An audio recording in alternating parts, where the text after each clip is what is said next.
오늘 하나님께서 세상을 살아가는 우리에게 아주 직선적인 말씀을 하십니다.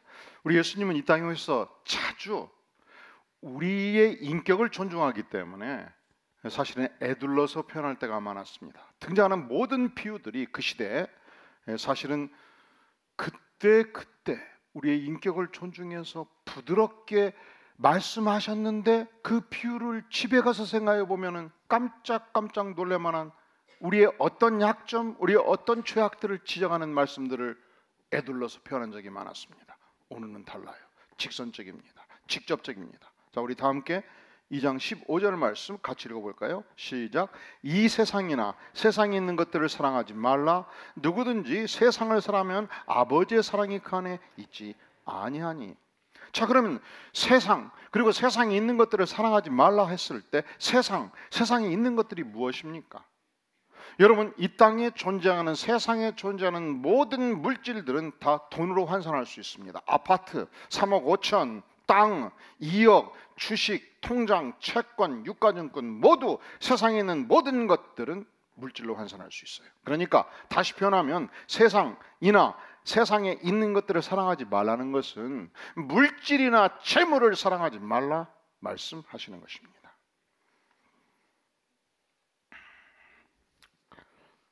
그런데 인간들은 듣기 싫어해요. 우리 인간들은 하나님 알았어요, 오늘은 주일이니까 듣겠고요, 내일은 세상 원리대로 생각하고 살 테니까 터치하지 마세요. 우리는 세상에서 살아가는 인생들은 모두 뭐니 해도 뭐가 최고다 생각 안 바꾼다는 말이죠.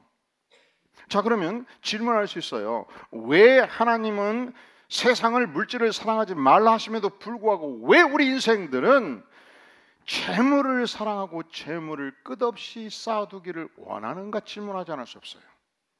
이유가 뭔가? 첫 번째 이유가 있습니다. 여러분, 재물은 세상에서 말할 수 없는 쾌락과 즐거움을 줘요. 세상에서 돈을 버는 기쁨이 끝내줘요. 돈 엄청 벌었는데 너무 슬프다. 손 들어보셔요. 앞뒤로 보셔요. 딱 한 분 외에는 없네. 그분도 제가 만나서 다시 한번 물어봐야 되겠어. 진짜로 돈이 한 달 1,000만 원 벌었는데 슬프냐? 돈 버는 기쁨이 마력 같아요. 두 번째, 내가 번 돈을 내가 지킨다. 지키는 것도 즐거워요. 세 번째로, 내가 번 돈을 내가 지켜서 나를 위해서 쓰는 기쁨, 이 쾌락이 엄청나다는 것이죠. 인생이 세상을 살아갈 때 하나님께서 즐거움이라는 분복을 주셨습니다. 각 사람마다 즐거움을 누리는 방식이 다 달라요. 어떤 분은 귀를 즐기를 굉장히 기뻐합니다. 300만 원짜리 오디오를 시선해 놓고서 피곤한데 샤워를 한 다음에 서재에 들어가서 베토벤의 운명을 들을 때 기가 막혀요. 귀를 즐거워해요. 그런데 6개월 만에 친구 초청을 해가지고 갔는데, 경서봐 한번 들어봐라. 딱 틀었는데 이게 3천만 원짜리 오디오인데 이건 비교가 안 되네. 그날 저녁 카드 3개를 그냥 긁어가지고 나도 3천만 원짜리를 장착해요. 왜? 무엇을 위해서? 귀를 즐겁게 하기 위해서. 그러다가 지휘자 선생님 초청을 받아가지고 그 집을 갔는데, 우리 교회 지휘자는 아니고 3억짜리를 장착을 해놓은 거예요. 집 팔아가지고 내가 그거 해야 되겠다. 무엇을 위해서? 귀를 즐겁게 하기 위해서. 여러분, 진짜 남성들 중에서 음악 매니아는요 끝이 없어요. 어떤 자는 영화를 즐깁니다. 신규 영화가 있다 하면 그냥 늑달같이 달려갑니다. 아니, 그것으로 만족하지 못합니다. 안방 벽 전체를 스크린으로 두고서 영화를 즐깁니다. 영화가 내 인생 전부예요. 어떤 분은 시간만 나면 노래방 가서 띵까띵까 노래 부르는 것이 인생의 즐거움입니다. 사람마다 각자 누리는 즐거움이 다르죠. 그런데 그 어떤 것보다도 돈마다 그런 비교가 안 된대요. 돈 버는 즐거움, 돈 지키는 즐거움, 돈 쓰는 즐거움. 그래서 세상이 미쳐가는 거예요. 우리는 돈이 이렇게 좋아요. 우리는 돈을 이렇게 벌어요. 우리는 원 없이 한번 돈 쓰다 갔으면 좋겠어요. 우리는 이것을 고백하는데 하나님은 어찌해서 우리의 성정과 맞지 않는 말씀을 하시냐는 말이죠. 이 세상이나 세상에 있는 것들을 사랑하지 말라. 우리가 돈을 즐기고 재물을 모으고 돈을 사랑하는 이유가 있어요. 돈이 세상의 그 어떤 쾌락보다도 강한 쾌락을 주기 때문에 그 길을 가는 거예요. 불구덩이라도 돈을 벌 수 있으면 뛰어드는 거예요. 두 번째로, 우리는 왜 돈에 목숨을 거는가? 인생을 살다 보면 세월이 가면 갈수록 인간은 믿을 존재가 아니라는 걸 알아요. 심지어 자식도 믿을 수가 없어요. 인간은, 성경도 그래요. 인간은 사랑할 존재지 믿을 존재가 아니라고 말씀을 해요. 인간은 근본적으로 신뢰할 만한 존재가 아니에요. 인간은 배신할 수 있어요. 인간의 생각은 변해요. 하나님은 영원하십니다. 하나님만 믿을 수 있어요. 그러니 내 인생 말년 누가 나를 지켜주겠습니까? 보니까 나이가 들면 들수록 내 노후가 안전하기 위해서는 뭐니 해도 머니가 있어야 되겠다는 생각을 하는 거예요. 세상에서 대우받고 나이가 들수록 행세하려면 돈이 있어야 되겠어. 그래서 악착같이 돈을 모읍니다, 우리는. 여러분, 내 생의 안전보장이 거기 있다고 우리는 생각하는 거예요. 여러분, 국가도 안전보장을 제대로 유지하기 위해서는 국가안전보장회의를 해야 되고, 군사력을 확충해야 되고, 국가정보원이 튼튼하게 서서 국가를 허물어뜨리는, 국가를 혁명화시키고자 하는 악한 세력들, 국가를 파괴하는 세력들, 스파이들을 잡아내야 돼요. 그래야 국가가 안전하게 보장이 되는 것입니다. 여러분, 이런 얘기하면 또 정치적으로 자꾸 해석하는데 그거 아니에요. 어떤 국가도 자기 국가의 근본 틀을 허물어뜨리는 자들은 다 감옥에 보내요. 국가가 중요하거든. 그건 독일도 마찬가지고 미국도 마찬가지고 소련도 마찬가지고 자기 국가 안위를 위해서. 그런데 내 인생의 안전보장을 위해서 무엇을 준비할 것이냐? 돈밖에 없다고 생각한단 말이죠. 그래서 우리는 열심히 돈을 지키고 모으고 돈을 사랑하는 것입니다.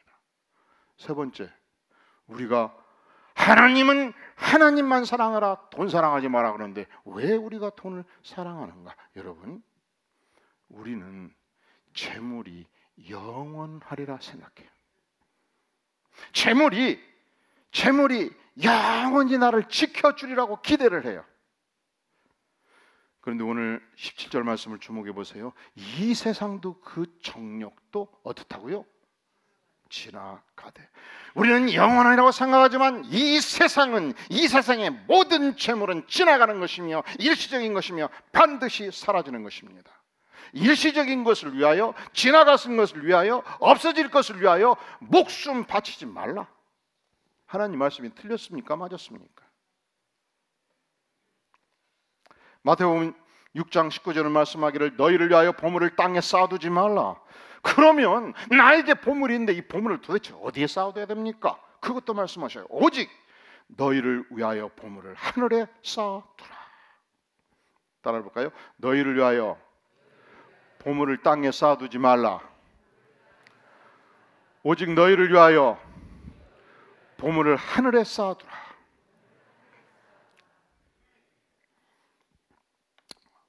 땅에 쌓지 말고 하나님께 쌓아라, 이 말씀이거든요. 그러면 이런 생각이 들죠. 하나님은 참 가난하시다. 내 돈을 원하신다. 하나님은 참 돈을 좋아하신다. 아닙니다. 하나님은 전능하신 하나님입니다. 이 세상의 모든 물질의 주인 되신 분입니다. 그분은 창조의 권세를 가지신 분입니다. 그분은 더 이상 재물이 필요가 없으신 분이에요. 그럼에도 불구하고 우리에게 왜 보화를, 재물을 땅에 쌓지 말고 재물을 사랑하지 말고 하늘에 쌓아라 말씀하시는가? 내 영혼의 안전을 위함입니다. 나를 위해서입니다. 왜 하나님께서는 하늘에 쌓고 이 땅에 쌓아두지 말라 말씀하시는가? 마태복음 6장 19절을 말씀하기를 너희를 위하여 보물을 땅에 쌓아두지 말라. 거기는 이 땅은 좀과 동록이 해하며 도둑이 구멍을 뚫고 도둑질하느니라. 첫 번째 이유, 우리가 세상에 쌓아두면 반드시 좀과 도둑이 해한다는 것입니다. 모두 썩어버린다는 것입니다. 언젠가는 다 무용지물이 된다는 것입니다. 연력학 제2의 법칙이 뭔지 아십니까? 이 땅의 모든 재물들은 반드시 부패를 향해서 나아간다는 거예요. 제가 언젠가 오래전에 랜드로버를 한번 산 적이 있었습니다. 발이 기가 막히게 편해요. 그런데 양복을 입고 딱 보니까 좀 안 맞아. 그래서 오래 걸을 때, 여행할 때 그때 아껴서 신었습니다. 잠깐 걸을 때, 출퇴근할 때는 안 신었습니다. 그런데 이 이준우 목사님이 미국 LA에 있는데 한국에 있을 때 저를 많이 도왔습니다. 프리셉 성경연구원의 사무국장도 했고 주강사도 했고 제가 아끼는 후배였습니다. 근데 매년 초만 되면 올해는 부흥회로 오시지요. 그래서 시간 나면 다음에 가마 미루다가 코를 낀 거예요. 그러면 내년에는 이제 더 이상 미루면 안 됩니다 해서 알았다 해가지고 드디어 가게 되었습니다. 인천공항을 갔는데 그 멋진 발이 편한 랜드로버를 싣고 신나게 갔는데 갑자기 공항에 당도했을 때 오른쪽 뒤축이 푹 꺼졌습니다. 보니까 이 랜드로버 뒤축이 말하자면 톱밥 같은 것을 꽉 뭉쳐놨더만 이게 5년 7년 지나니까 톱밥이 팍 풀어져 갖고 꺼져버릴 거예요. 주변이 그냥 난리가 났어요. 그리고 걸을 수가 없는데 이 뒤축에 있는 이 고무들이 걸을 때마다 너덜너덜한 거 이게. 그래서 찾고 찾아가고 겨우 가게에 들어가 가지고 스카치 테이프를 사가지고 그걸 붙여서 뒤축을 들고 발레를 하면서 걷기 시작을 했습니다.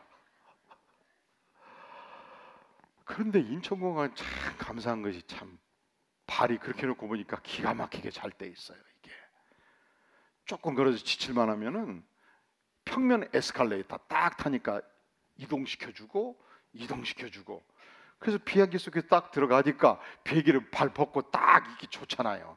살았다. LA 공항에 도착했는데 이 LA는 원래 지진이 많은 지역이지 않습니까? 고층 건물이 없어요. 그러니까 이 공항도 엄청나게 평면 1층 건물로 넓은 거예요. 걷고 발레를 하면서 계속 걷다가 드디어 이준호 목사님을 딱 만났는데 눈물이 쏟아지더라고. 어떻게 반갑든지 살았다. 만나자마자 식사로 간다는데 식사보다 더 중요한 것이 있다.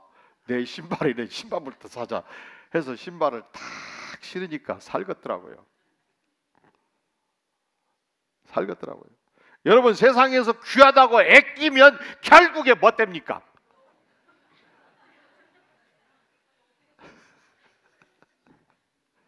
결국 애끼다가 그래서 세상도 알아요. 세상의 재물을 애끼면 결국에 못 된다.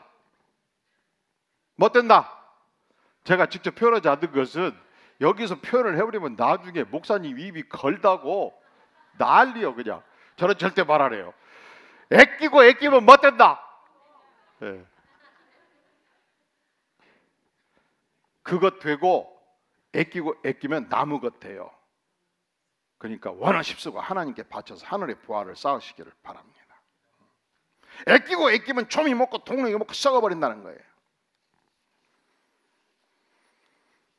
자, 하나님은 우리는 재물을 쌓기를 원하지요. 우리는 재물을 사랑하지요. 그런데 왜 재물을 사랑하지 말라? 하늘의 보화를 쌓아라 말씀하시는가? 첫째로 재물을 이 땅에 많이 쌓으면 반드시 좀 먹고 동력이 먹고 썩는다는 거예요. 두 번째, 우리가 하늘에 재물을 쌓지 않고 땅에 쌓으면 도둑이 구멍을 뚫고 도적질을 한다는 거예요. 제가 과거 남서울교회에서 목회를 할 때 아기가 태어났습니다. 그런데 교인들이 어떻게 알아가지고 돌 때 날짜를 잡아가지고 초청을 해서 갔더니 구역장, 구역원들이 몽창 왔더라고. 웬일인가 했더니 돌잔치를 해주겠다는 거예요. 그러더니 그 당시에는 지금도 그런지는 모르겠습니다는 그 조그마한 그 돌반지, 동그랑땡 반지, 그걸 선물을 해주는데 반돈 한 돈짜리가 막 한 주먹 된 거예요. 이것을 가지고 이사할 때 엄청 어렵습니다. 그것 먼저 꺼내가지고 가방에 넣어서 차 속에 들어와. 이사할 때 짐들이 막 섞어지니까 복잡하니까. 그런데 남서울 은혜교회에서 장애자 학교를 건립하는데 한 200억 원 헌금을 시작하고 있었습니다. 얼마? 근데 학생이 100명이에요. 그러니까 그 학교는 들어갔다 하면 2억의 혜택을 받는 거예요. 교회가 열심히 헌금해가지고 금액 전체를 미랄학교에 헌납을 하고 미랄학교를 지어주고 미랄학교 장애자들이 운동하는 공간, 체육 공간을 50년 빌려가지고 그것도 매년 5억씩, 7억씩 임대료를 주면서 지금도 신앙생활을 하고 있어요. 이런 얘기를 들을 때 아따, 교회가 참 정말로 너무 잘못 결정했다. 1번. 두 번째, 참 교회가 훌륭하다. 2번. 어느 쪽이에요? 2번. 그럼 우리 교회도 헌납해 버릴 거예요. 그게 너무 은혜가 돼가지고 하나님 제가 뭘 드려야 되겠습니까? 그래서 1년 연봉을 바치고, 그리고 하나님 제가 뭘 드려야 되겠습니까? 모든 집안에 있는 폐물을 모아가지고 그 나이도 이사할 때마다 신경 쓰인 돌반지 전체를 교회에 헌납을 했습니다. 그리고서 이제 분당 이마트 뒤에 주택가에 사는데 어느 날 집에 와 보니까 그냥 난리가 난 거예요. 안방도 그냥 이불부터 시작해서 옷을 다 산더미 같이 싸놨어. 서재도 책을 다 꺼내고 싸놓고 방마다 싸놓고 그 뒤로부터 제가 도적이 오면 먼저 찾는 부분이 어딘가 생각해 봤더니 일단 책상의 귀한 곳, 이걸 여는 것 같아요. 왜냐하면 귀중품을 주로 그쪽에 넣을 수 있으니까. 장롱 깁수광고 거기에 넣는 것 같아요. 그래서 거기다가 봉투에 써놔야 한 30만 원 넣어갖고, 도 선생님 우리 집은 폐물이 없습니다. 요거 가지고 가시고 더 이상 꺼내지 마세요. 내가 치우는 인건비 다 꺼내놓으면 일주일 이거 치우느라고 내 인건비, 나도 인건비가 싼 사람은 아닌데 우선 이거 가지고 가시기를 간절히 부탁드립니다 해서 넣어놨어. 자 보세요. 그럼 만약에 그때 내가 그 폐물 전체를 하나님께 안 바쳤으면 누구 것이 됐습니까? 그러니까 제가 잘 바쳤습니까? 잘못 바쳤습니까? 여러분 오늘 집에 가면 싸그리 모아서 다음 주 교회에 바쳐버리기를 바랍니다. 그러면 하늘의 보화를 쌓는 것입니다. 그러면 절대로 도적이 구멍을 뚫고 도적질을 못합니다. 단 조건이 있어요. 꼭 부부가 같이 은혜를 받으셔야 돼. 한쪽이 은혜 받아가지고 바치면 제가 바빠져요. 막 불러대니까. 하지만 하나님께 바친 것은 영원합니다.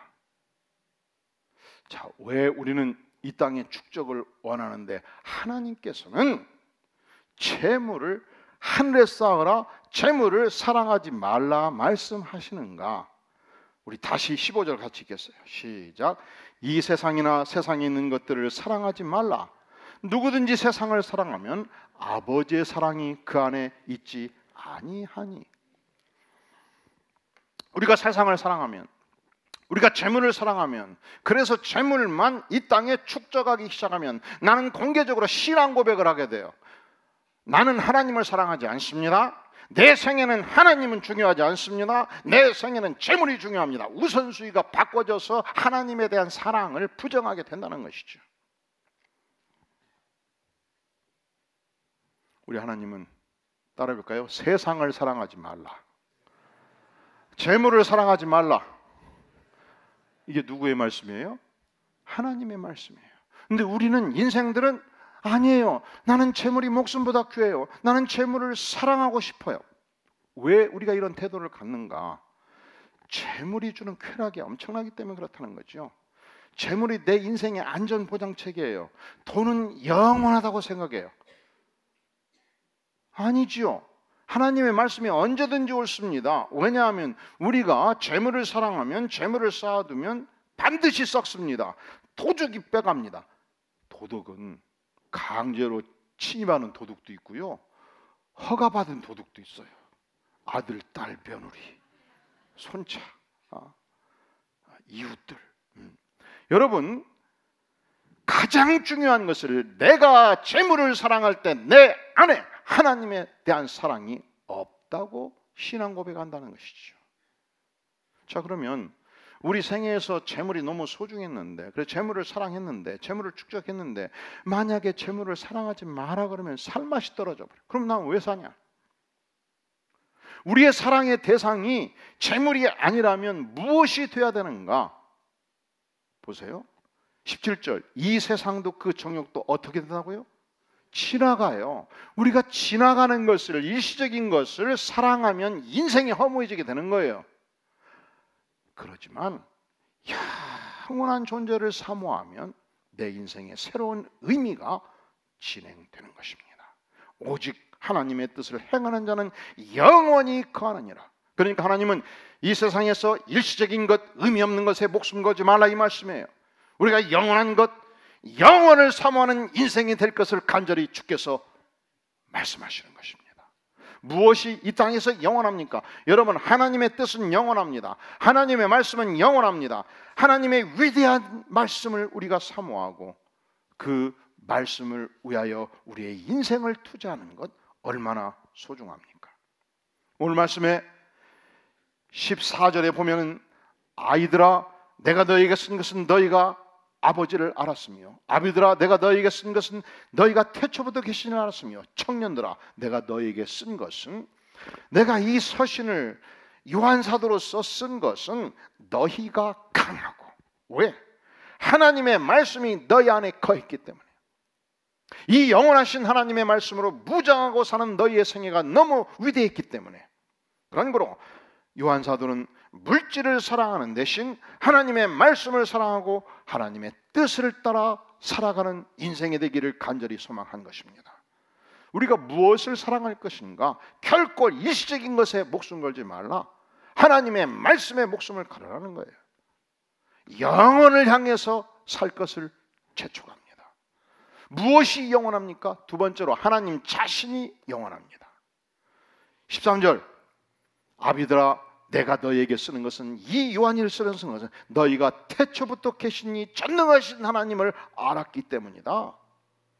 하나님은 창조주십니다. 하나님은 나를 사랑하시는 분이십니다. 그런 거로 하나님을 진실로 경외하고 경배하며 전심으로 사랑하는 그 인생이 영원한 가치를 보유한 인생이라 말씀하시는 것입니다. 여러분, 우리가 인생을 살 때 하나님의 영광을 온몸으로 사모하는 것이 굉장히 중요해요. 그렇지 않으면 인생을 살 때 나의 영광, 나의 체면, 나의 채모, 나의 자존을 위해서 쉽게 살기 쉬워요. 심지어 교회 와서조차 누가 조금만 싫은 얘기를 하면 막 길길이 날뛰고, 누가 조금만 칭찬하면 하늘이 내 것 같고 세상이 내 것 같고, 이 잘못된 거예요. 반대가 돼. 나는 욕먹어도 좋다. 하나님의 영광이 나타나면 너무 기뻐하고, 하나님의 영광이 가려우면 가슴 아파하는 것이 하나님을 위해서 살아가는 인생의 모습입니다. 여러분, 우리가 이 땅에서 추앙받고 인기를 누리는 것도 허무한 겁니다. 100년이 지나면 아무도 기억 못해요. 내가 하나님의 영광을 위해서 산 인생만 하늘에 축적이 돼요. 김모 목사님이 새로운 교회에 부임을 하게 되었습니다. 그랬더니 한 집사님 부부가 초대를 하셨어요, 집으로. 그 부부는 교회에서도 열심히 섬겼을 뿐만 아니라 사회적인 명망이 있는 인사였습니다. 그런데 식사 중에 말씀하시는 거예요. 우리 부부는 어린 시절부터 보이스카우트, 걸스카우트 활동을 했습니다.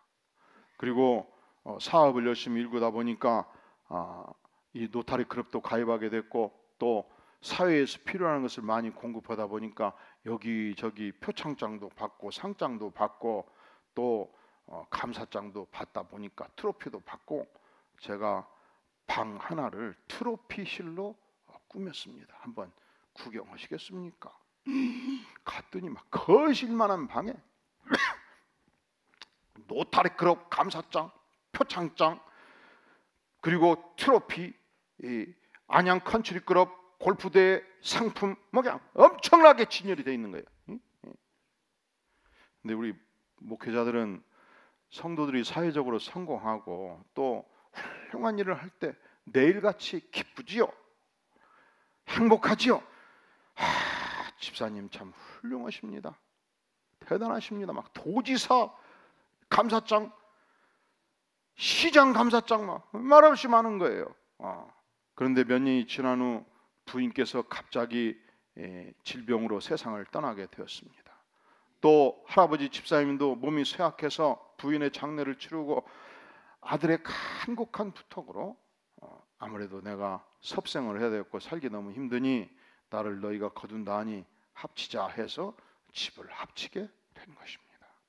문제는 그 거실 가득했던 트로피와 상장과 감사장 또 모아가지고 쓰레기통에 넣었습니다. 아깝죠. 아깝죠. 그래서 우리 교회는 웬만하면 상장을 안 줘요. 하늘의 상장을 받으라고. 우리 교회는 뭔 패를 주어도 최대한 자그마하게 만들어. 이번에도 권사 임직패 자그마하게 만들었어요. 크면 클수록 이사할 때마다 이게 아주 어려워요. 작으면 작을수록 보관하기가 더 좋고 볼 때마다 은혜가 돼. 40대 때는 반대로 생각해. 50만 딱 넘어가 60 넘으면 내 말이 확실하게 오라져요. 그래서 지금 막 여러분들이 고개를 막 끄덕끄덕 하는 거예요. 그래서 지금 권사 임직패 작다고 절대로 말하면 10년 후에 나하고 다시 만나보죠. 여러분, 우리가 이 땅에서 누리는 세상의 추앙, 명예, 영원하신 하나님 앞에서 다 일시적인 것들이에요. 100년이 지나면 아무도 기억하지 못해요. 하나님께 영광이 돌아가는 것, 하나님의 명예를 위해서 내가 쓰임받는 것은 영원합니다. 근데 이것을 참 이상하지요. 전혀 예수를 안 믿었던 철학자, 그리고 그 유명한 로마 제국의 황제였던 마르크스 아우렐리스가 알았어요. 이렇게 표현해요. 사람들의 박수갈채에 너무 환호하지 말라, 기뻐하지 말라. 당신이 수천 명의 공동묘지에 갔을 때 무덤의 뼈들이 모두 일어서서 박수갈채한들 당신에게 무슨 의미가 있겠는가? 참 대단하지요. 공동묘지를 갔어요. 이 공동묘지에 수천 명의 무덤이 있는데 산 사람이에요, 죽은 사람이에요? 다 죽은 사람이죠. 그들의 뼈가 다 일어서서 나를 향해서 박수갈채를 한들 의미가 없듯이 살아있는 사람들의 평가, 살아있는 사람들의 박수갈채도 별 의미가 없다는 거예요. 영원한 진리가 옳다 할 때 의미가 있는 거예요. 영원하신 하나님께서 그 영원의 세계를 향하여 의미 있는 세계를 살 때 그 생애가 위대하다고 주께서 말씀하시는 거예요. 그러니까 일시적으로 살아가는 사람들로부터 추앙받고 박수갈채 받는 거 좋아하지 말라는 것이죠.